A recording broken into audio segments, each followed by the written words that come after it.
Bismillahirrahmanirrahim. Assalamualaikum warahmatullahi wabarakatuh. Waalaikumsalam warahmatullahi wabarakatuh. Alhamdulillahirabbil alamin. Allahumma sholli ala sayyidina Muhammad wa ala ali sayyidina Muhammad. Masih dipancar luaskan dari Jalan Masjid Silaturahim nomor 36 Kalimanggis Cibubur Bekasi, Radio Silaturahim untuk Islam yang satu.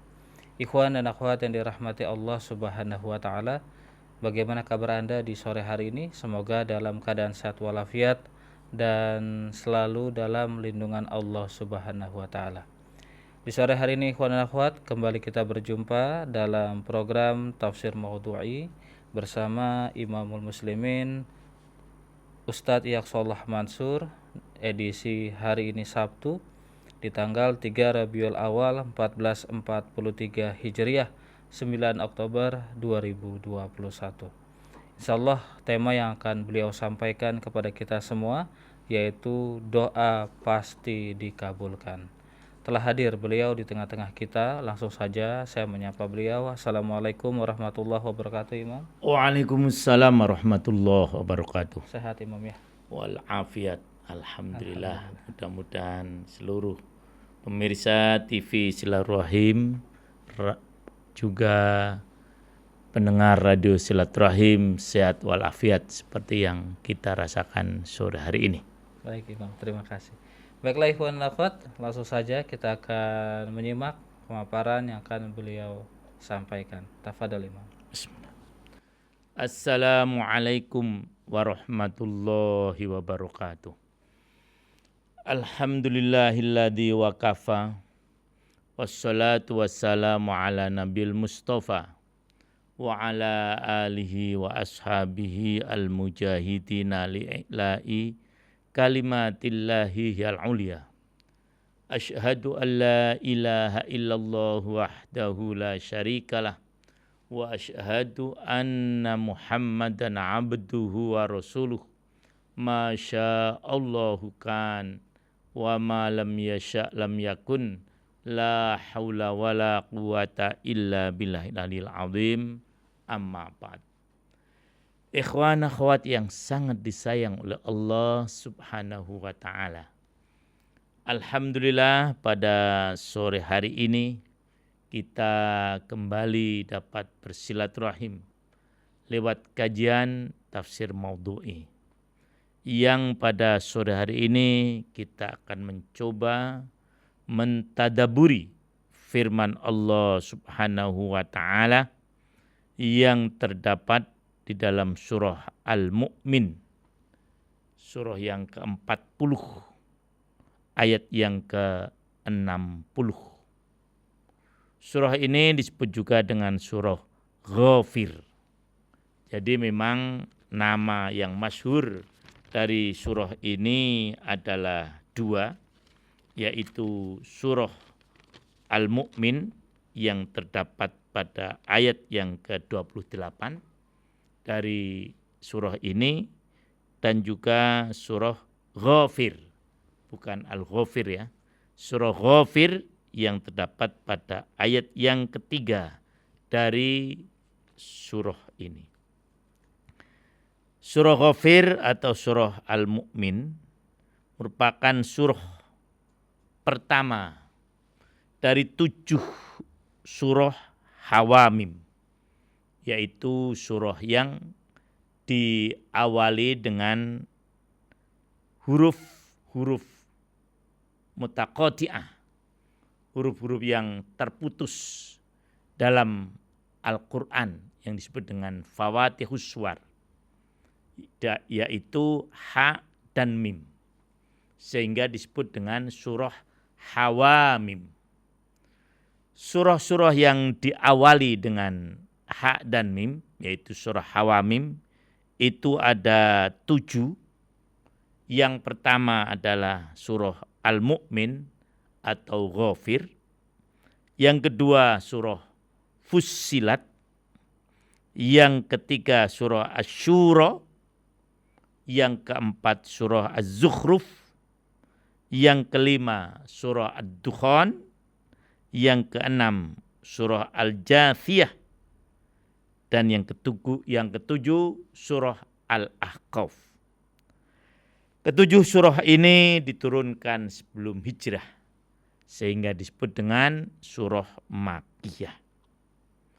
Imam Al-Qurtubi mengomentari surah surah ini dengan menukilkan riwayat dari Anas bin Malik bahwasanya Rasulullah Shallallahu Alaihi Wasallam bersabda, Al-Hawamim dibajul Quran. Hawamim adalah perhiasan Al-Quran. Jadi dengan surah ini Al-Quran yang sudah indah menjadi lebih indah lagi. Nah, apa keindahan dari isi surah ini? Inilah yang akan kita bahas pada sore hari ini. Jadi sebagian dari keindahan-keindahan surah ini, yaitu ayat yang ke-60 dari surah Al-Mu'min atau surah Ghafir. Pada ayat ini Allah Subhanahu wa taala berfirman, A'udzubillahi minasyaitonirrajim. Bismillahirrahmanirrahim. Wa qala rabbukum ud'uni astajib lakum. Innal ladina yastakbiruna an ibadati sayadkhuluna jahannama dakhirin. Yang artinya, dan Tuhanmu berfirman, berdoalah kepadaku, niscaya aku akan perkenankan bagimu. Sesungguhnya orang-orang yang sombong tidak mau menyembah aku akan masuk neraka jahanam dengan keadaan hina dina. Ayat yang terdapat dalam surah Al-Mu'min atau surah Ghafir ini merupakan salah satu ayat yang memberikan kabar gembira kepada hamba-hamba Allah bahwa Allah akan mengabulkan doa mereka. Dua ayat lagi yang senada dengan ayat ini adalah yang terdapat dalam surah Al-Baqarah ayat 186 yang sering kita dengar dan sering kita baca pada bulan Ramadan. Pada ayat 186 dari surah Al-Baqarah ini Allah berfirman, A'udzubillahi minasyaitonirrajim. Wa idza sa'alaka 'ibadi 'anni fa inni qarib ujibu da'watad da'i idza da'ani falyastajibu li wal yu'minu bi la'allahum yarshudun. Yang artinya, dan apabila hamba-hambaku bertanya kepada kamu tentang aku, maka sungguh aku sangat dekat. Aku kabulkan permohonan orang-orang yang berdoa apabila dia berdoa kepadaku.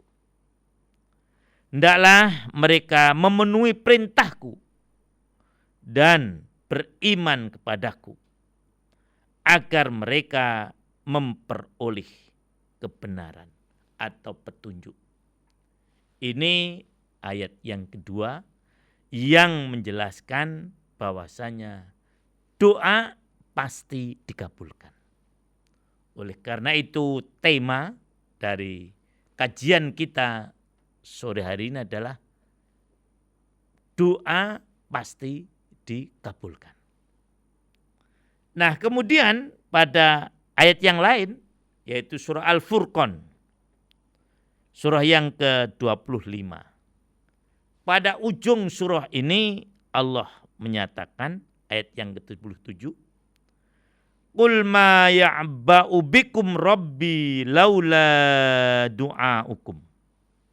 Perhatikan bacaan ya'ba'u itu pendek ya, tidak panjang walaupun ada wawunya.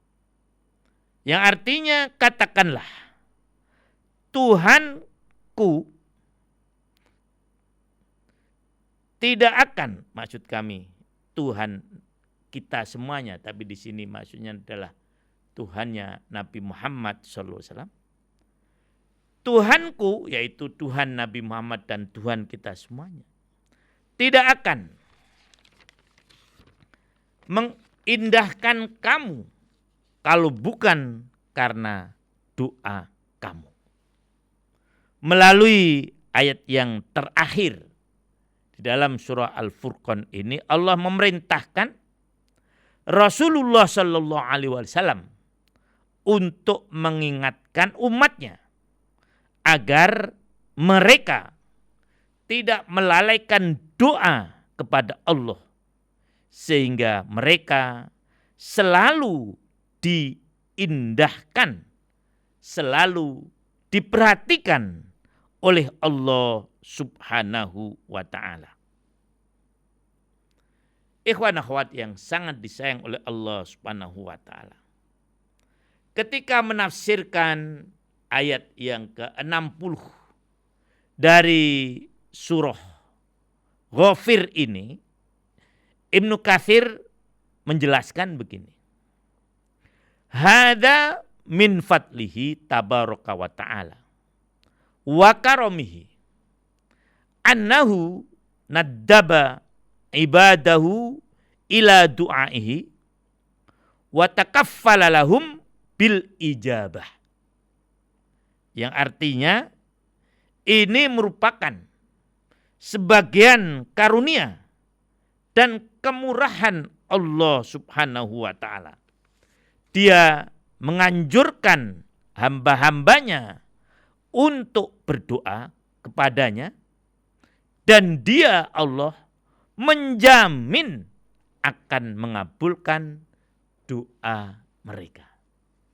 Nah, jadi Allah menjamin bahwasanya doa orang yang berdoa itu akan dikabulkan. Dalam bahasa Ibnu Katsir, wa takaffala lahum bil ijabah. Dan Allah menjamin untuk mengabulkan doa mereka. Doa secara bahasa berarti permintaan dan permohonan.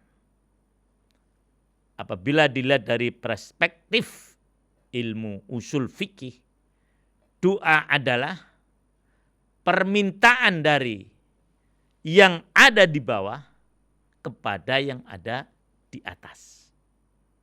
Tetapi apabila permintaan itu datang dari atas ke bawah, disebut dengan al-amr, yaitu perintah. Itulah arti doa, yaitu permintaan dari yang ada di bawah kepada yang di atas. Sementara secara istilah, doa berarti penyerahan diri kepada Allah dalam memohon keinginan dan meminta dihindarkan dari hal yang tidak disenangi.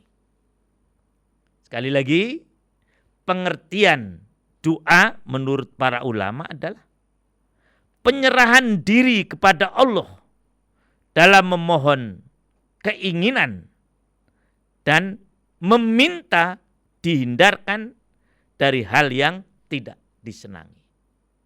Oleh karena itu, unsur utama dari doa adalah penyerahan diri. Sehingga mirip dengan ibadah. Jadi ketika kita berdoa, kita menyerahkan diri kita kepada Allah dengan menyampaikan apa yang kita inginkan dan meminta kepada Allah agar kita dihindarkan dari hal-hal yang tidak kita inginkan atau tidak kita senangi.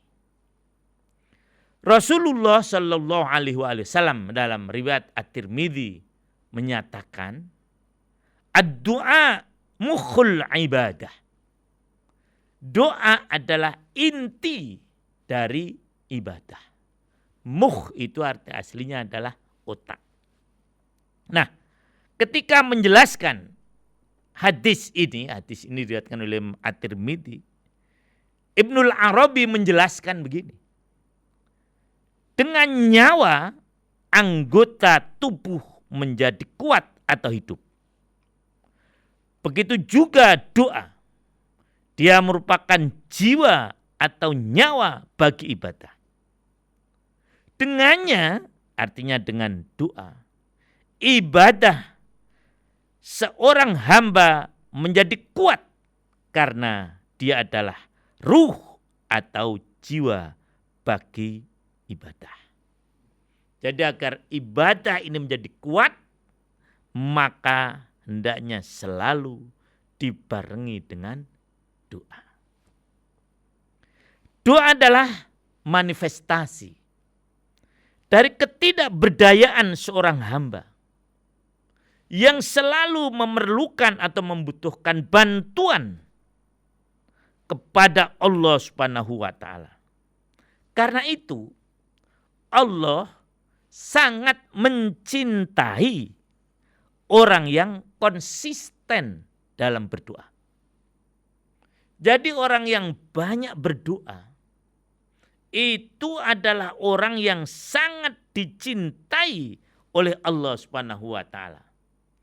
Dalam sebuah hadis riwayat Al-Hakim, walaupun kedudukannya dhaif, tapi sekali lagi seperti sering yang saya sampaikan, hadis dhaif untuk fadhailul a'mal bisa dijadikan pegangan. Rasulullah SAW bersabda, Innallaha ta'ala yuhibbul mulhina fid du'ai. Yang artinya, sesungguhnya Allah sangat menyukai orang yang melanggengkan diri dalam berdoa atau konsisten dalam berdoa. Jadi orang yang selalu berdoa itu akan dicintai oleh Allah Subhanahu wa taala. Sebaliknya Allah membenci orang yang tidak mau berdoa. Rasulullah bersabda dalam riwayat Imam Ahmad, malam yad'ullah ta'ala yaghdab alaihi. Yang artinya barang siapa yang tidak berdoa kepada Allah, maka dia atau Allah akan murka kepadanya. Jadi orang yang tidak mau berdoa kepada Allah, Allah akan memurkainya. Dalam hadis yang lain yang bersumber dari Imam Nawawi Al-Bantani, belum menyebutkan hadis tanpa menjelaskan sanadnya. Beliau menyatakan bahwasanya Rasulullah Shallallahu Alaihi Wasallam bersabda, tarkud du'ai maksiyah. Meninggalkan doa adalah maksiat. Jadi bagi orang yang tidak mau berdoa, itu berarti dia melakukan maksiat.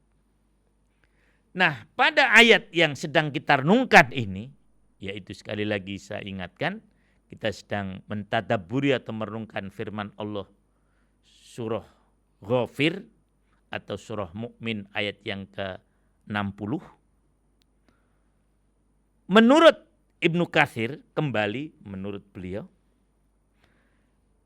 bahwasanya dari ayat ini, yaitu ayat yang berbunyi a'udzubillahi minasyaitonirrajim, wa qala rabbukum ud'uni astajib lakum ila akhirih.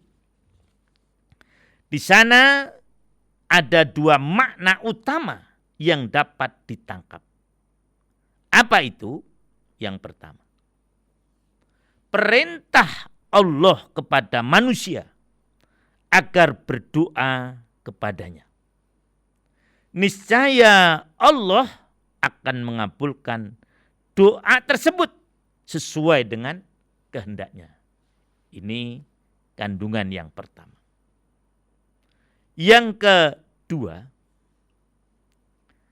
larangan bersikap sombong dan merasa tidak memerlukan Allah Subhanahu wa ta'ala. Dan dia tidak mau beribadah. Jadi perasaan tidak memerlukan Allah itu diwujudkan dengan dua. Yang pertama, tidak mau berdoa. Yang kedua, tidak mau beribadah. Nah, orang yang demikian ini dikategorikan sebagai orang yang sombong. Orang-orang yang sombong ini diancam oleh Allah Subhanahu wa ta'ala akan dimasukkan ke dalam neraka jahanam. Bahkan pada ayat ini bukan dengan kalimat yang negatif tapi positif. Bukan dimasukkan, tetapi mereka akan masuk ke dalam neraka jahanam dengan hina dina. Inilah dua kandungan utama dari ayat yang sedang kita renungkan ini. Nah, agar doa-doa kita dikabulkan oleh Allah, maka telah digariskan beberapa adab berdoa. Dengan kita mengikuti adab berdoa ini, maka doa kita akan dikabulkan oleh Allah Subhanahu wa ta'ala. Di antara adab berdoa ini, yang pertama, hendaklah ikhlas semata-mata menyampaikan doanya kepada Allah. Tidak menyampaikan kepada yang lain. Jadi hanya menyampaikan kepada Allah. Dan langsung, tidak melalui perantara. Demikian menurut para ulama. Jadi jangan berdoa kepada Allah, tapi juga berdoa kepada yang lain. Ini disebut dengan syirik. Seperti yang dilakukan oleh orang-orang jahiliyah. Dia meminta kepada Allah, tapi dengan perantara berhala. Memang mereka tidak meminta kepada berhala. Mereka minta kepada Allah, tapi dengan perantara berhala. Untuk lebih mendekatkan dirinya kepada Allah, itu anggapan mereka. Nah, ini tidak diperkenankan. Jadi apabila kita berdoa, maka kita harus benar-benar hanya menunjukkan doa kita kepada Allah Subhanahu wa ta'ala. Yang kedua, percaya penuh bahwa doanya pasti dikabulkan oleh Allah Subhanahu wa ta'ala. Jadi ketika kita berdoa, kita harus yakin bahwasanya doa kita pasti dikabulkan. Tapi kalau kita ragu-ragu, kita berdoa apa dikabulkan, apa tidak, apa dikabulkan, apa tidak, maka ini kemungkinan dikabulkan akan jauh.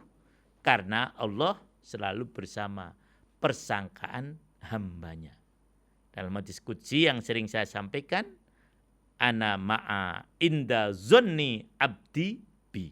Saya bersama persangkaan hamba saya kepada saya. Itu adab yang kedua, yaitu percaya, yakin bahwasanya doa akan dikabulkan oleh Allah. Yang ketiga, menanamkan satu keyakinan penuh bahwa berdoa adalah ibadah yang keuntungannya yang pertama ini, yaitu mendekatkan diri kepada Allah Subhanahu wa ta'ala. Adapun terkabulkannya adalah yang kedua, karunia Allah Subhanahu wa taala. Jadi ketika kita berdoa, hendaknya kita tanamkan dalam diri kita bahwasanya kita melaksanakan perintah Allah. Yang dengan itu kita akan mendekatkan diri kepada Allah. Adapun kemudian terkabulkannya adalah karunia Allah Subhanahu wa taala. Dengan kita berdoa, kita sudah berbahagia. Karena apa? Karena kita dapat mendekatkan diri kepada Allah. Nah, kemudian ada sebagai efek daripada pendekatan diri kepada Allah Subhanahu wa taala itu apa? Dikabulkannya doa kita. Oleh karena itu, Umar bin Khattab pernah menyatakan begini, yang artinya, aku tidak memikulkan beban keinginan dikabulkan, tetapi memikulkan beban keinginan dapat berdoa. Jika aku mendapat kemauan dari berdoa, maka pengabulan pasti akan menyertainya. Oleh karena itu, jangan sampai kita merasa berat dalam berdoa. Sekali lagi, mari kita sering-sering berdoa. Buah utamanya adalah mendekatkan diri kepada Allah Subhanahu wa taala, dan kemudian yang kedua adalah terkabulkannya doa tersebut. Itu adab yang ketiga. Selanjutnya adab yang keempat, tidak menjadikan doa hanya sebagai jembatan untuk tercapainya keinginan. Kemudian setelah keinginan itu tercapai, dia melupakan Allah Subhanahu wa taala. Nah, ini sering ya. Jadi doa hanya dijadikan sebagai jembatan saja untuk mencapai keinginan. Ketika keinginan sudah tercapai, maka dia melupakan Allah Subhanahu wa taala. Hal ini Allah sebutkan antara lain pada surah Al-Ankabut tentang perilaku orang demikian ini. Orang yang berdoa tapi setelah dikabulkan doanya, dia kemudian melupakan Allah Subhanahu wa taala. Ayat yang ke-65 Allah mengatakan, fa idza raqibu fil fulki da'ullaha mukhlishina lahuddin falamma najjahum ilal barri idahum yusyrikun. Yang artinya kurang lebih, apabila mereka naik kapal dan kapal sedang terguncang oleh ombak, mereka berdoa pada Allah dengan seikhlas-ikhlasnya. Tetapi ketika Allah selamatkan mereka sampai di darat, mereka kemudian kembali menyekutukan Allah Subhanahu wa taala. Dan pada ayat yang lain juga seperti di surah Al-Isra ayat yang ke-67 ada yang senada dengan ayat ini, a'udzubillahi minasyaitonirrajim. Wa idza massakumuddur fil bahri dhalla man tad'una illa iyyah falamma najjakum ilal barri aradtum wa kanal insanu kafuro. Yang artinya apabila mereka ditimpa kesusahan di lautan, maka hilang apa yang selama ini mereka berdoa kepadanya. Nah, ketika dan mereka kemudian berdoa kepada Allah. Tapi ketika Allah menyelamatkan mereka dan mereka kembali ke darat, maka mereka berpaling. Dan memang kebanyakan manusia itu ingkar kepada Allah Subhanahu wa taala. Jadi jangan sampai doa hanya dijadikan sebagai jembatan untuk tercapainya suatu keinginan. Setelah keinginan tercapai, dia lupa kepada Allah Subhanahu wa taala. Kemudian yang kelima maksud kami, tidak gelisah, tidak mengeluh, tidak bosan jika doanya tidak lekas atau belum dikabulkan. Karena tadi kita punya keyakinan doa pasti dikabulkan. Hanya cara Allah mengkabulkan nanti akan saya jelaskan di belakang. Ada kalanya tidak langsung diberikan. Nah, Imam Al-Baihaqi meriwayatkan sebuah athar dari Thabit, di mana dia berkata, ini athar ya, bukan hadis. Telah sampai kepadaku, kepada Thabit, bahwasanya Allah mendelegasikan kepada malaikat Jibril untuk memenuhi kebutuhan manusia. Apabila orang mukmin berdoa, Allah berkata kepada malaikat Jibril, tahan dulu untuk memenuhi kebutuhannya. Karena aku sangat senang mendengar lantunan doanya. Dan apabila orang kafir berdoa, Allah berkata kepadanya, artinya kepada malaikat Jibril, wahai Jibril, penuhi segera apa yang diperlukan, karena aku benci mendengar doanya. Jadi inilah tanggapan Allah kepada orang yang berdoa. Kalau orang yang mukmin terkadang ditangguhkan pengkabulannya. Karena apa? Allah senang mendengar lantunan doanya. Jadi kalau orang kafir yang minta langsung diberi. Karena Allah tidak mau lagi mendengar permintaannya. Nah, kemudian yang keenam, tidak berdoa ketika hanya pada waktu menghadapi kesulitan. Jadi banyak orang yang berdoa hanya pada waktu menghadapi kesulitan. Sementara setelah kesulitan hilang, dia tidak mau berdoa lagi. Kalau tadi melupakan, ini tidak mau berdoa. Oleh karena itu, Rasulullah SAW bersabda dalam riwayat At-Tirmidzi, man sarrahu ayastajiballahu lahu inda syada'id fal yukthir minad du'a firroho. Yang artinya, barang siapa ingin gembira bahwa Allah akan mengabulkan doanya di waktu sulit, hendaknya dia memperbanyak doa di waktu lapang. Inilah 6 adab berdoa. Apabila kita lakukan ini, maka doa kita akan dikabulkan oleh Allah. Nah, bagaimana cara Allah mengabulkan doa kita? Insya Allah akan kita lanjutkan setelah jeda berikut ini.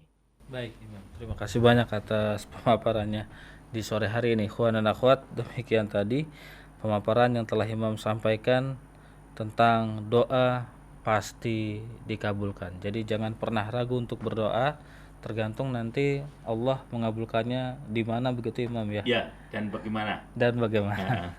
Baik, ikhwan dan akhwat, kami akan jeda sejenak. Setelah jeda berikut, Imam akan kembali hadir di ruang dengar Anda dengan penjelasan yang lebih terperinci. Tetaplah bersama kami.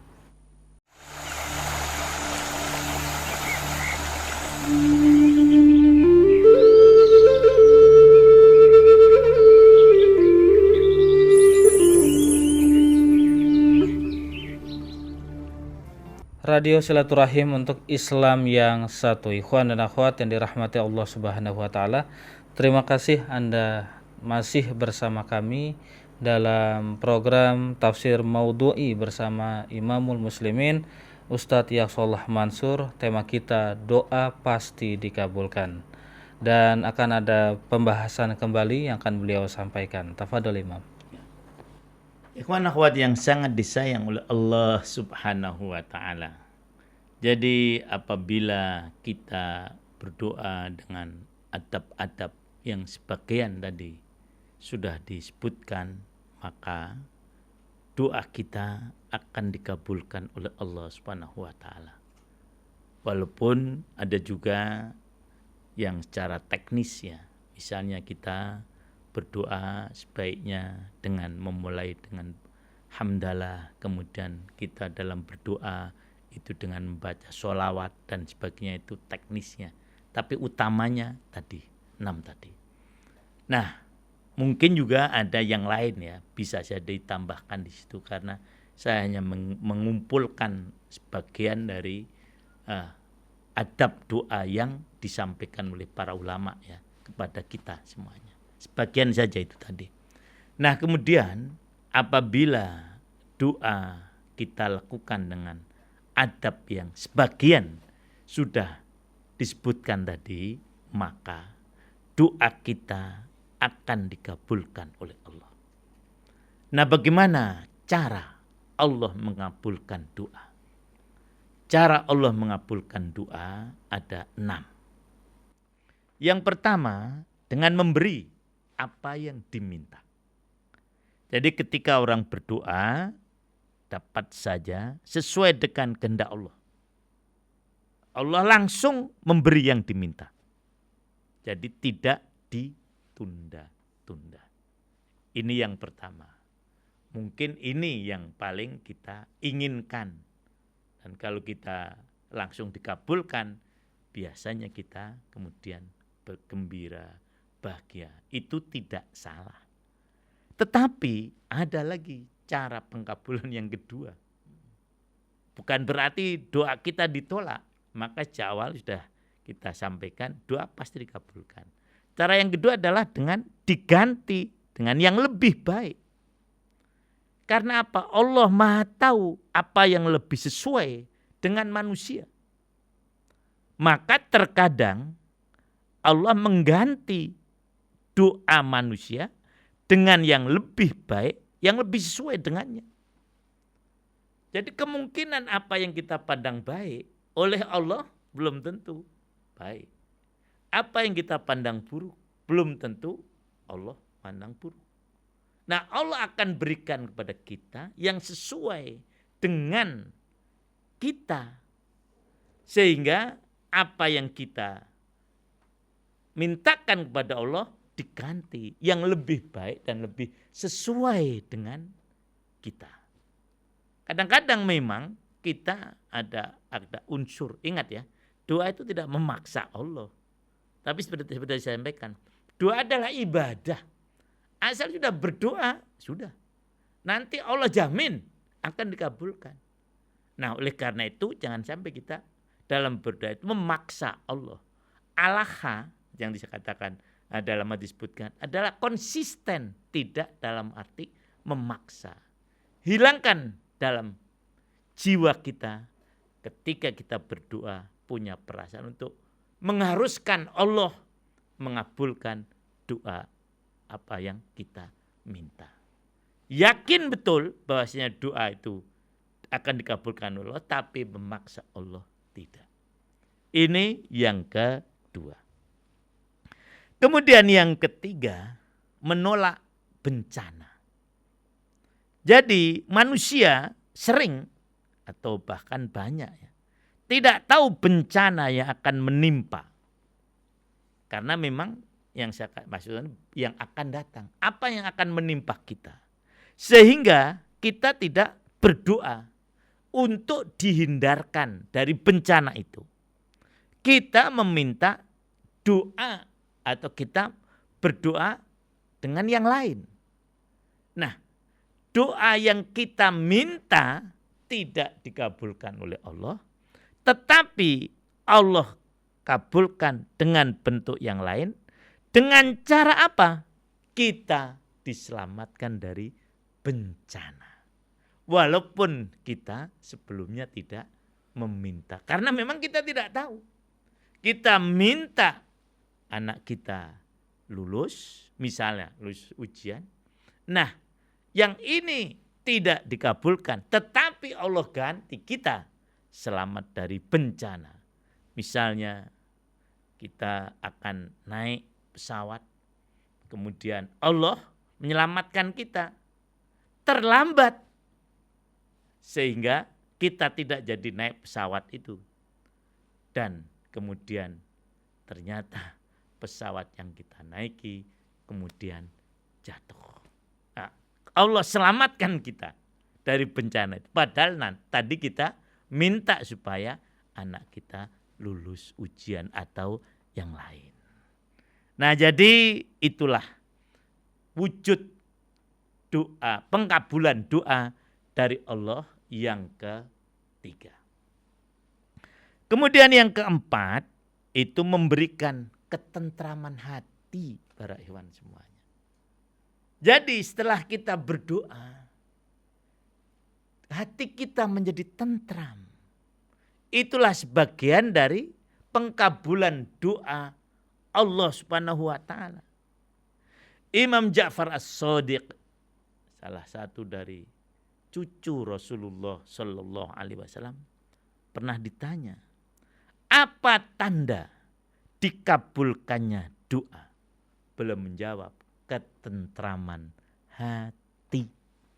Nah, ya, jadi ini cara Allah mengabulkan doa kita, yaitu setelah kita berdoa, hati kita menjadi tentram. Justru ini yang dalam kondisi saat ini sangat sulit ditemui oleh sebagian orang. Untuk menentramkan hati, mereka melakukan berbagai macam cara, tapi juga tidak tentram. Misalnya ada yang harus minum minuman keras, harus dengan narkoba, harus dengan minum pil penenang dan sebagainya. Ternyata tidak bisa tenang. Nah, dengan berdoa, hati kita akan menjadi tenang. Itulah salah satu daripada cara Allah mengabulkan atau menerima doa kita.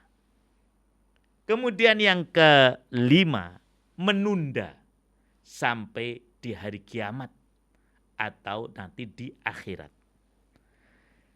Dalam sebuah hadis disebutkan bahwasanya pada hari kiamat Allah berfirman kepada hamba-hambanya. Apa firman Allah?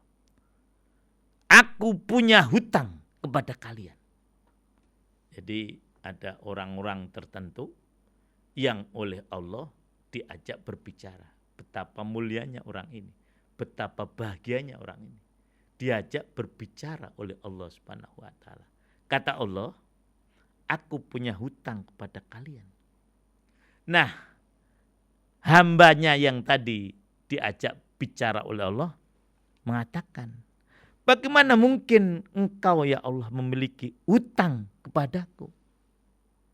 Allah menjawab, dahulu engkau pernah berdoa, tetapi belum aku kabulkan. Sekarang aku bayar. Dan masuklah engkau ke dalam surga. Masya Allah. Jadi inilah bentuk pengkabulan doa yang kelima. Kemudian yang terakhir, yang keenam, dengan berdoa dosa-dosa kita akan diampuni oleh Allah Subhanahu wa taala. Imam Al-Maroghi dalam tafsir Al-Maroghinya ketika menjelaskan ayat yang sedang kita tadaburi ini, yaitu ayat yang ke-60 dari surah Ghafir ini, beliau menukilkan hadis yang bersumber dari Aisyah radhiyallahu anha, di mana Rasulullah sallallahu alaihi wasallam bersabda, ad-du'a'u al-istighfar. Doa adalah permintaan ampun kepada Allah Subhanahu wa taala. Jadi ketika kita berdoa, dosa-dosa kita diampuni oleh Allah Subhanahu wa taala. Inilah ikhwan akhwat yang sangat disayang oleh Allah Subhanahu wa taala, cara Allah mengabulkan doa kita. Oleh karena itu, yakinlah bahwasanya doa yang kita panjatkan kepada Allah itu akan dikabulkan. Demikian, mudah-mudahan ada manfaatnya. Wallahu a'lam bishawab. Baik. Demikian ikhwan dan akhwat, 6 cara Allah memberikan atau mengabulkan doa kita. Kita akan ke pertanyaan yang sudah masuk, Imam. Iya, silakan. Pertanyaan-pertanyaan datang dari para pendengar kami. Ada Ibu Hani di Cengkareng, kemudian ada Ibu Kartini. Assalamualaikum warahmatullahi wabarakatuh. Waalaikumsalam warahmatullahi wabarakatuh. Imam, mohon maaf, ada satu pertanyaan mengenai doa. Apa ciri-ciri doa yang tidak didengar atau tidak diijabah? Mohon jawabannya, Imam. Jadi sudah tentu doa yang tidak diijabah adalah pertama doanya orang kafir. Itu tidak akan dikabulkan oleh Allah Subhanahu wa taala. Kalau toh itu dikabulkan, itu adalah istidraj. Artinya pemberian Allah untuk lebih menyesatkan manusia. Jadi apa yang dia minta diberikan oleh Allah. Tetapi tidak untuk kebaikan. Tapi justru untuk menyengsarakan, untuk menyesatkan dia. Inilah yang diberikan oleh Allah kepada orang kafir. Jadi dikabulkan, tetapi tidak dengan rasa, dengan kecintaan Allah kepada orang yang berdoa tadi. Nah, kemudian yang kedua, doanya orang yang ragu-ragu. Orang yang ragu-ragu dalam berdoa, maka dia tidak akan dikabulkan oleh Allah Subhanahu wa taala. Karena apa? Karena dia tidak menyerahkan total kepada Allah Subhanahu wa taala. Karena dia ragu-ragu, ya Allah tidak akan kabulkan doanya. Oleh karena itu dalam bahasa Arab, faqaminun ayustajabulahu. Maka yakinlah kalian akan dikabulkannya doa dari Allah Subhanahu wa taala. Jadi doa orang yang tidak yakin, maka doanya tidak akan dikabulkan oleh Allah Subhanahu wa taala. Kemudian orang yang tidak sabar dalam berdoa. Bagaimana orang yang tidak bersabar? Digambarkan oleh Rasulullah SAW. Saya sudah berdoa, kok tidak juga dikabulkan. Nah, ini adalah gambaran orang yang tidak sabar. Padahal seperti sudah disampaikan tadi, yakinlah bahwasanya doa kita pasti dikabulkan. Tapi karena dia itu ketika yang diminta belum dikabulkan, kemudian dia berhenti, merasa doanya tidak ada lagi harapan untuk dikabulkan Allah. Ini tidak sabar berarti. Ingat bagaimana pengkabulan doa yang dilakukan oleh para nabi. Rata-rata, walaupun toh ada yang seketika, itu tertunda.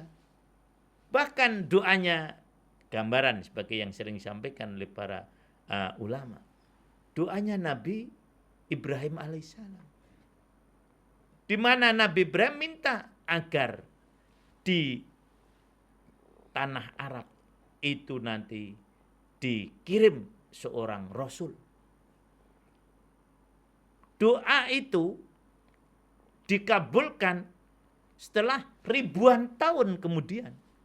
Yaitu dengan dibangkitkannya Nabi Muhammad Sallallahu Alaihi Wasallam. Di dalam beberapa ayat Al-Quran, Allah menggambarkan bagaimana permintaan Nabi Ibrahim agar dibangkitkan di tanah Arab, itu seorang Nabi yang akan mengajar mereka, membersihkan mereka, dan sebagainya. Baru dikabulkan setelah kurang, sebagian ulama menyatakan jarak antara Nabi Ibrahim dengan Nabi Muhammad SAW ada 6.000 tahun. Para Iwan. Jadi dikabulkannya setelah 6.000 tahun, bukan 600 tahun. Jadi 6 milenium. Rabbana wab'ath fihim rasulam minhum yatslu alim ayatika wa yu'allimuhum walizakim minakan hakim. Itu doa dikabulkan nanti setelah 6.000 tahun. Dan beliau memang tidak pernah berputus asa. Nabi Zakaria pun ketika meminta agar istrinya diberi anak juga tidak putus asa. Sampai ketika diberi, heran. setelah beliau minta begitu lama sampai menjadi tua bangka, istrinya mandul, baru diberi oleh Allah Subhanahu wa taala doanya itu kan Nabi Yahya alaihissalam. Jadi jangan pernah kita putus asa dari berdoa. Artinya yang tadi tidak sabar. Nah, kemudian doa yang jelek-jelek ini tidak akan dikabulkan oleh Allah ya. Kalau dalam bahasa hadis adalah doa untuk memutuskan silaturahim. Artinya doa yang jelek itu akan tidak dikabulkan oleh Allah karena memang tadi membahayakan bagi dirinya atau bagi orang lain. Jadi itulah kalau tadi ditanyakan soal doa-doa yang tidak dikabulkan ya oleh Ibu siapa tadi? Ibu Kartini. Ibu Kartini ada 5 tadi ya. Iya. Jadi inilah Ibu ya, mudah-mudahan doa kita tidak sampai tidak dikabulkan oleh Allah SWT. Utamanya kita hendaknya pasrah pada Allah. Pasrah inilah orang yang beragama Islam. Ya, setelah itu insya Allah doa-doa kita akan dikabulkan. Wallahu a'lam bishawab. Baik Imam, terima kasih. Pertanyaan selanjutnya datang dari Ibu Kartini, tapi ini di Depok Imam. Jadi sama-sama Kartini ya, alhamdulillah. Imam, saya ingin bertanya. Assalamualaikum warahmatullahi wabarakatuh. Waalaikumsalam warahmatullahi wabarakatuh. Berdoa sebaiknya setelah selesai sholat fardu selesai, ataukah kita selesaikan sholat qobliyahnya? Misal setelah selesai sholat zuhur atau setelah selesai sholat sunnah baru kita memanjatkan doa. Nah, ini sebagian adab doa yang belum sempat tadi saya sampaikan ya. Ini bisa menjadi tambahan kita. Karena apa? Memang ada beberapa hal yang menyebabkan doa dikabulkan. Apa? Siapa yang berdoa? Kapan dia berdoa? Kondisi apa dia berdoa? Ini yang akan menyebabkan dikabulkannya doa. Yang pertama tentang siapa dulu personnya. Doa orang yang akan dikabulkan adalah doa anak yang solih. Ini akan dikabulkan oleh Allah Subhanahu wa taala. Sebagian saja ya. Jadi kalau kita ingin doa kita dikabulkan, jadilah kita sebagai anak soleh ya. Kemudian yang kedua, doa orang tua. Itu yang baik sudah tentu akan dikabulkan oleh Allah. Doa imam yang adil itu juga akan dikabulkan oleh Allah Subhanahu wa taala. Kemudian tentang waktunya. Waktu rupanya ada yang masuk. Ada telepon. Apa dijawab dulu? Boleh ya. Kita jeda? Ya, silakan. Baik, kita akan terima telepon dulu dari pendengar. Assalamualaikum warahmatullahi wabarakatuh. Waalaikumsalam warahmatullahi wabarakatuh. Baik, dengan siapa Ibu di mana? Ibu Amrina. Ya, silakan Ibu. Rupanya lama kita tidak saling berjumpa di udara Ibu. Masih Sehat-sehat Ibu ya. Halo? Ibu Amrina sehat? Alhamdulillah. Alhamdulillah. Panjang umur dan amal soleh. Amin. Amin. Aku udah kepala 7 Pak. Silakan Ibu. Silakan Ibu. Pak Ustadz, saya mau nanya. Di dalam Al-Quran Al-Baqarah komentar, kalau engkau berdoa akan kukabulkan doamu. Ya. Nampaknya kita kalau berdoa mesti sabar ya Pak. Belum tentu dikabulin ya. Gimana? Kan Paknya kalau kita berdoa mesti sabar kapan dikabulkan oleh Allah kan. Oh ya, betul lah. Jadi pertanyaan saya, kapan yang kita bisa dikabulkan Allah doa kita supaya cepat gitu Pak? Ya. Sekian Pak, terima kasih. Assalamualaikum warahmatullahi wabarakatuh. Ya, betul ya. Jadi memang berdoa tidak boleh tergesa-gesa.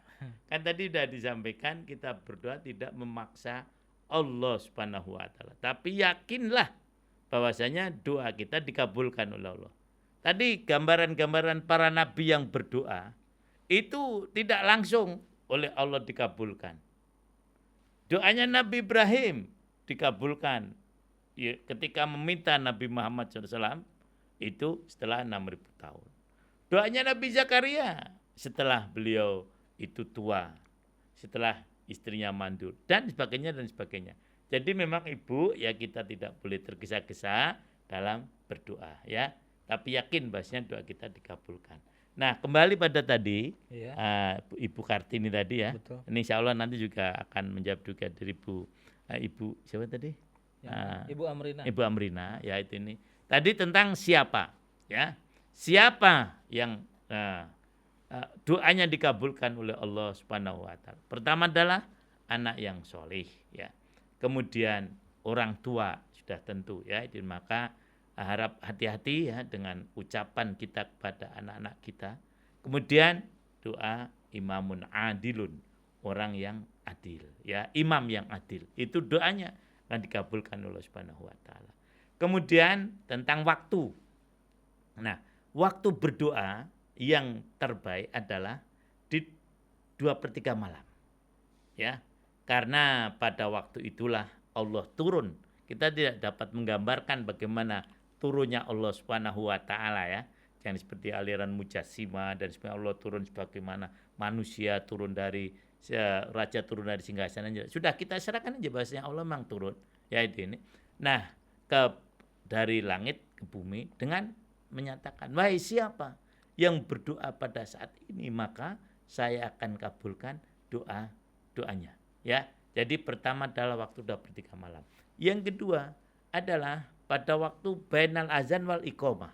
Ini juga doa yang sangat makbul. Oleh karena itu, waktu yang sangat mustajabah.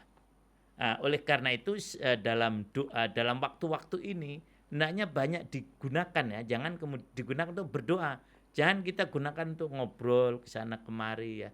Karena sekali lagi antara azan dan qomat adalah waktu yang mustajabah. Kemudian setiap ba'da sholat, mari kita gunakan ini untuk berdoa.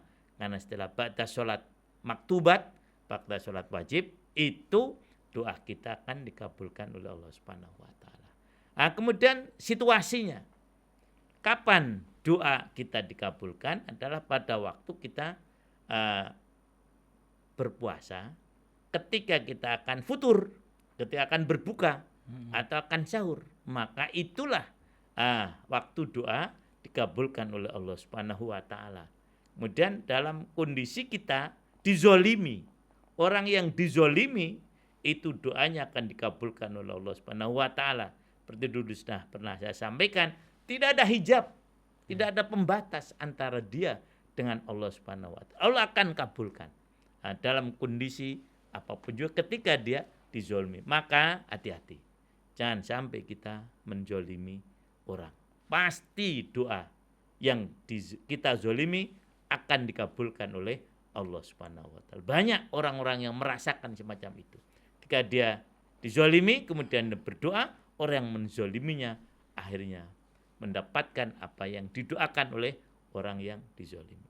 Kemudian adalah yang keempat tentang tempat. Nah, memang kalau tempat ini hanya khusus di Mekah dan di Madinah. Yaitu apa? Misalnya di Multazam. Nah, itulah tempat yang terbaik untuk berdoa. Kemudian di Arafah, itulah tempat yang terbaik untuk berdoa. Kemudian juga di Raudhah dan seterusnya. Jadi itulah adab-adab yang lain yang akan memperkuat doa kita dikabulkan oleh Allah Subhanahu wa taala. Nah, oleh karena itu maka kita harus yakin ya bahwasanya doa kita akan dikabulkan oleh Allah. Apakah itu segera seperti yang tadi kita minta, atau itu ditunda atau diganti dengan yang lain. Wallahu a'lam bishawab. Baik Imam, terima kasih. Jadi 2 pertanyaan terjawab ya. Ibu Kartini di Depok dan Ibu Amrina. Ya, sekaligus. Baik. Baik Imam. Pertanyaan selanjutnya datang dari Ibu Tini di Gunung Putri. Imam, saya ingin bertanya. Assalamualaikum warahmatullahi wabarakatuh. Waalaikumsalam warahmatullahi wabarakatuh. Cara Allah mengabulkan doa yang kelima menunda sampai di akhirat. Saya kurang mengerti Imam, mohon penjelasannya lagi. Ya. Jadi dalam hadis juga disebutkan ya tentang hal ini, bahwasanya cara pengkabulan. Satu hadis itu menyatakan ada 3 cara pengkabulan, yaitu doa seorang hamba tidak dikabulkan di dunia. Jadi apa yang kita minta itu tidak dikabulkan di dunia, nanti di akhirat dikabulkan. Iya. Di akhirat itu ada yang di hari kiamat, ada yang nanti ketika di surga. Jadi misalnya ibu minta, mohon maaf, ada orang-orang yang tidak punya anak. Padahal sudah minta betul. Oleh Allah tidak diberi anak di dunia. Nah, nanti ketika di akhirat oleh Allah diberi apa yang dia minta itu. Jadi di akhirat misalnya ketika dia masuk surga, dia akan diberi oleh Allah sesuatu yang kalau bahasa sekarang surprise. Dia agak surprise. Ya Allah, ini apa? Saya dulu ini tidak diberikan pada yang lain, ingat surprise. Ini apa ini? Saya tidak minta semacam ini. Lah, kan begitu. Karena tadi kan mintanya anak, tapi anaknya tidak dikabulkan. Juga yang lain tidak diberi. Kok yang diberi cuma saya? Sehingga membuat orang-orang yang ada di surga itu merasa berkeinginan untuk mendapatkan seperti itu. Walaupun mereka tentu sudah berbahagia dengan pemberian Allah. Tapi melihat temannya diberi yang lain daripada yang lain, mereka punya keinginan semacam itu. Nah, orang tadi bertanya tadi, ya Allah ini apa? Kok teman-teman saya tidak diberi sementaranya saya yang diberi? Dan ini sangat berbahagia saya. Kata Allah, itu dulu doa kamu di dunia untuk minta anak. Tidak saya beri. Nah, sekarang saya wujudkan dengan pemberian ini di surga. Itu tadi ya. Jadi ibu jangan pernah khawatir ya. Jadi doa kita ketika kita berdoa di dunia ini oleh Allah tidak diberikan. Tapi nanti diberikan ketika kita di surga. Atau tadi di hari kiamat. Seperti yang di dalam hadis qudsi ini. Ketika hari kiamat ada orang-orang yang mendapatkan kemuliaan, diajak berbicara oleh Allah. Saya punya hutang kepada kamu. Duh, kaget juga nih. Kenapa sampai Allah punya hutang? Kan ditanya begitu. Nah, kemudian Allah menjawab, iya dulu kamu berdoa tapi belum saya kabulkan. Nah sekarang saya kabulkan. Dan masuklah engkau dalam surga. Begitu Bu kurang lebihnya ya. Jadi ditunda sampai hari kiamat atau ditunda sampai akhirat. Tadi doanya apa yang dia minta akan dikabulkan oleh Allah setelah nanti di akhirat. Begitu cara pengkabulan doa dari Allah Subhanahu wa taala. Baik Imam, terima kasih banyak. Ibu Tini di Gunung Putri semoga terjawab. Kita ke pertanyaan selanjutnya, ada 2 pertanyaan, Bunda Padi dan juga Ibu Diana Imam. Assalamualaikum warahmatullahi wabarakatuh. Waalaikumsalam warahmatullahi wabarakatuh. Imam, apa saja hal-hal yang menghalangi atau membuat doa tertunda untuk dikabulkan? Apa saja hal-hal yang membuat doa lekas dikabulkan dan doa apa saja yang terbaik dari anak-anak negeri untuk negerinya dan bagaimana doa kita untuk negeri tidak terhalangi? Lalu Ibu Diana juga ingin bertanya, Imam, apa jika kita berdoa harus selalu dalam keadaan punya wudhu? Dan kalau sudah batal, apakah masih bisa diteruskan berdoanya? Ya, yang kedua dulu nih ya, Boleh. yang tadi Bu Diana ya. Iya. Jadi memang dalam berdoa tidak diharuskan punya wudhu. Ya, sekali lagi. Karena apa? Kondisi-kondisi tertentu tidak mengharuskan kita berwudhu. Misalnya kita akan bepergian, ya, itu. Kita tidak harus wudhu, seandainya tahu wudhu juga baik. Atau kita masuk pasar, kita berdoa. Nah, itu pun juga tidak harus berwudhu. Atau dalam kondisi-kondisi misalnya orang sedang haid, kan tidak mungkin dia berwudhu. Nah jangan berhenti berdoa pada waktu sedang haid atau sedang junub. Teruslah berdoa pada Allah Subhanahu wa ta'ala. Walaupun kondisi memang tidak membolehkan dia berwudhu. Jadi sekali lagi doa tidak harus berwudu, ya itu. Tapi kalau toh kondisi-kondisi tertentu, misalnya seperti tadi setelah sholat ya kita masih punya wudu bagus, atau 2/3 malam pada waktu kita selesai melaksanakan sholat tahajud berwudu bagus. Tapi sekali lagi untuk waktu-waktu tertentu kita tidak harus berwudu, ya itu. Nah, kemudian selanjutnya yang pertama tadi, Ya. doa apa? Ya, apa saja yang menghalang-halangi doa kita dikabulkan oleh Allah dikabulkan oleh Subhanahu wa taala. Tadi ketika kita itu dalam kondisi non muslim, orang non Islam tidak akan dikabulkan doanya oleh Allah Subhanahu wa taala. Nah, kemudian makanan. Ya. Makanan yang haram ini juga akan menghambat doa kita. Dalam sebuah hadis disebutkan ada orang yang berdoa minta ini, minta itu, ya Allah kabulkan doa saya, dan sementara apa yang dia pakai itu haram, apa yang dia makan itu haram.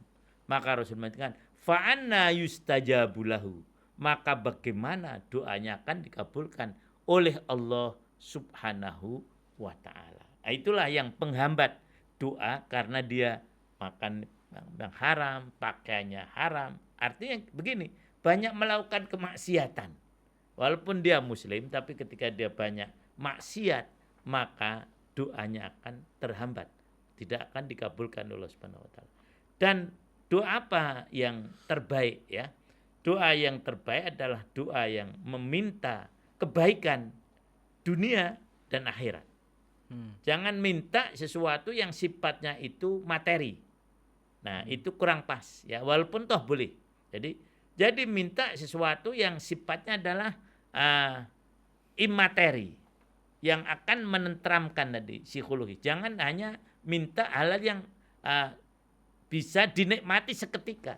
Maka dari itu ada tingkatan-tingkatan doa, ya, di dalam yang kita baca. Pertama, doa yang disebutkan di dalam Al-Quran. Itulah doa yang terbaik. Misalnya doa untuk orang tua kita. Itu langsung ajaran dari Allah Subhanahu wa taala. Rabbi firli wali walidayya warhamhuma kama rabbayani shaghira. Nah, itu. Dan masih lagi Rabbana hablana min azwajina wa dzurriyyatina qurrata ayun waj'alna lil muttaqina imama.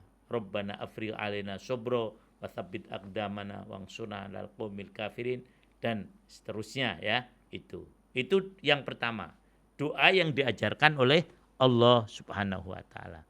Yang kedua, doa yang dicontohkan oleh Rasulullah SAW yang disebut dengan al-ma'thurat. Jadi doa-doa yang berasal dari Rasulullah SAW. Misalnya doa ketika akan makan, Rasul mengajarkan pada kita doa Allahumma barik lana fima razaqtana wa qina adzabannar.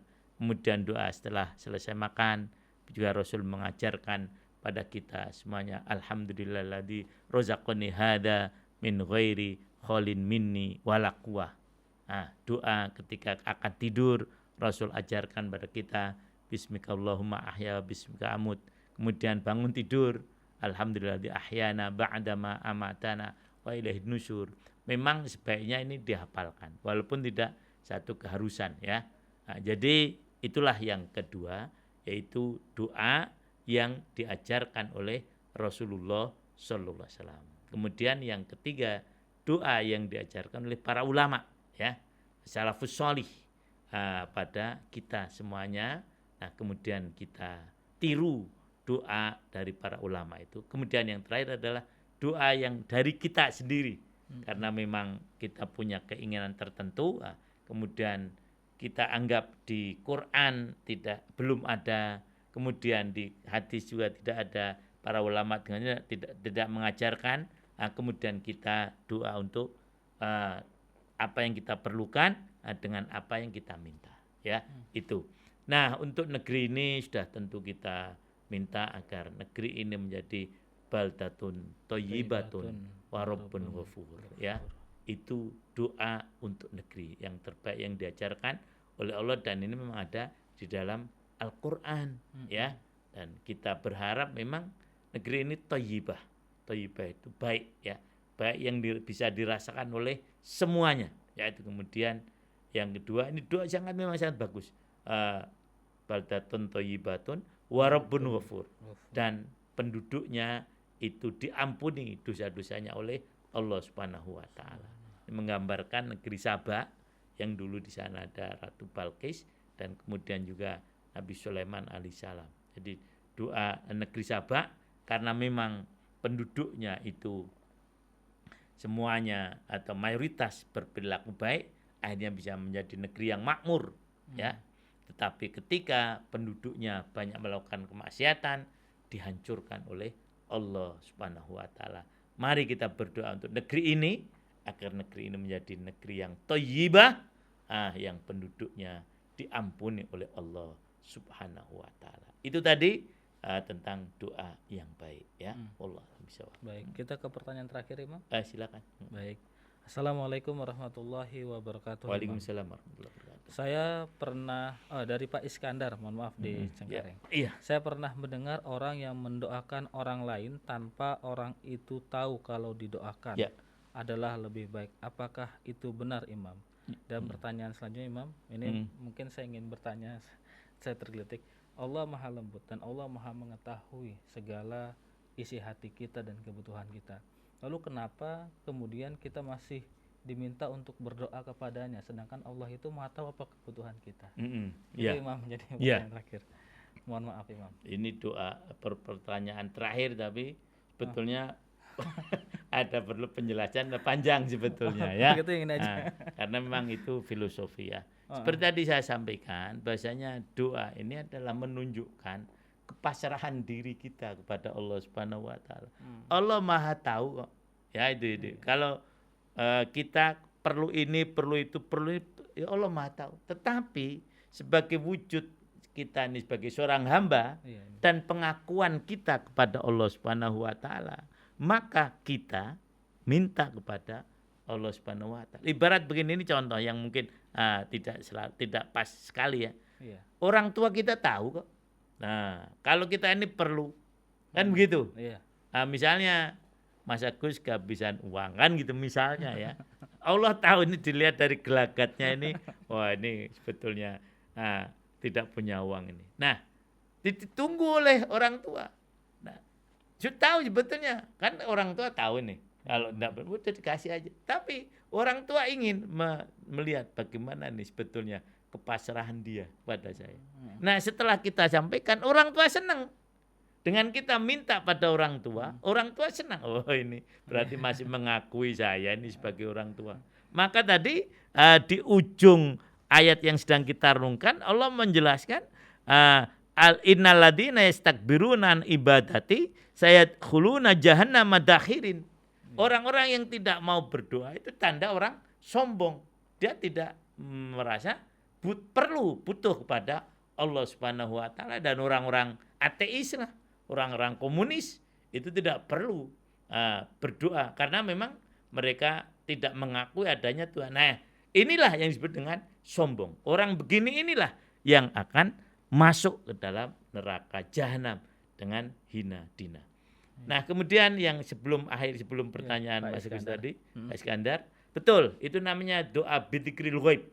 Nah, jadi doa orang yang mendoakan orang lain tanpa orang lain tahu, itu akan lebih mudah dikabulkan oleh Allah Subhanahu wa taala. Karena apa? Aminuhul malaikah. Malaikat yang mengaminkan.